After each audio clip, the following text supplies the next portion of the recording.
अस्सलामुअलैकुम। आज food packets distribution का फेज 8 था। अल्हम्दुलिल्लाह आज की मिकदार पहले की तरह 100 पैकेट्स की थी। जी हाँ, One Part Two Peace Foundation तकरीबन अब तक 600 पैकेट्स डिस्ट्रीब्यूट कर चुके हैं। रमजान में किसी भूखे को खाना खिलाना बेहद सवाब का काम है। आप अगर ये वीडियो देख रहे हैं तो यकीन जाने कि आपको भी एक सुनहरा अवसर मिला है।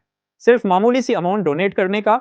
इस अवसर को हाथ से न जाने दें और अपना अकाउंट में ढेर सारी नेकियां लिख लें। One Part Two Peace Foundation सिर्फ आज ही से नहीं बल्कि कई सालों से ये काम बखूबी अंजाम देती आ रही है। जी हाँ, ये फाउंडेशन हर काम वेरिफिकेशन के तहत करती है।